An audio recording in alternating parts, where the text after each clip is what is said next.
Kita kalau soal budaya kita lebih Betul. Ini tantangan terbesar kita, iya. pariwisata di Sumatera Barat. Ya mudah-mudahan perjuangan Pak Raseno dan semua masyarakat Minang insya Allah membuahkan hasil. Jadi Ya saya juga akan membuat juga beberapa event di apa yang sifatnya internasional. Jadi kalau eventnya ibaratnya itu jangan hanya jeruk makan jeruk mas. Jeruk dan makan jeruk itu kita buat event yang datang orang kampung itu juga. Betul.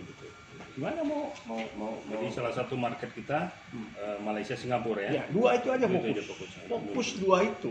ASEAN lah ya Pak ya. Nah, mungkin nanti setelah itu baru mungkin ke Thailand. Mungkin yang tadi Pak, turis-turis yang ke Singapura, Malaysia, yang Eropa, Amerika itu bisa kita tarik Kita juga tarik. kalau memang kita sudah siap untuk itu. Ya, nah, tapi kita memang menyiapkan. Menyiapkan Nah, semuanya. ini yang harus sebenarnya tugas kita. Betul.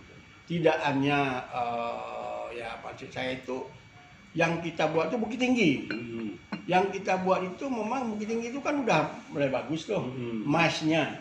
Nah, cuman di situ perlu tempat hotel yang memang untuk internasional dan misalnya ada konferensi internasional tuh fasilitas itu harus dilengkapi. Kalau enggak dia nggak mau. Dia ke Jogja, yang ada sekarang itu Jogja sama Bali. Oke. NTB, Mataram ya.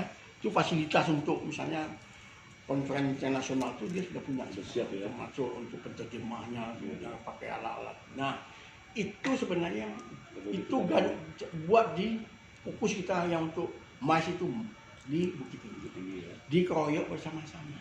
Semua bupati wali kota fokus ke sana. Nanti imbasnya orang ini Sekitarnya pasti. nah, dia akan nginap di saya pergi ke Tanah Datar nih, Betul. saya pergi ke Padang. Jadi tadi memang kita korek.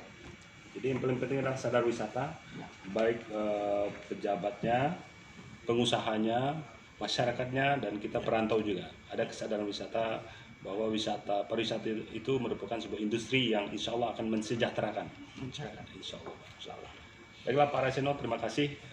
Kita bangga sekali dengan Pak Raseno sebagai salah satu putra terbaik Minang yang bersusah payah berjuang memajukan pariwisata Sumatera Barat. Beliau kalau kita sering menonton TDS Tour de Singkarak, beliau ada otak di belakang layar. Terima kasih Pak Raseno. Assalamualaikum warahmatullahi wabarakatuh. Waalaikumsalam.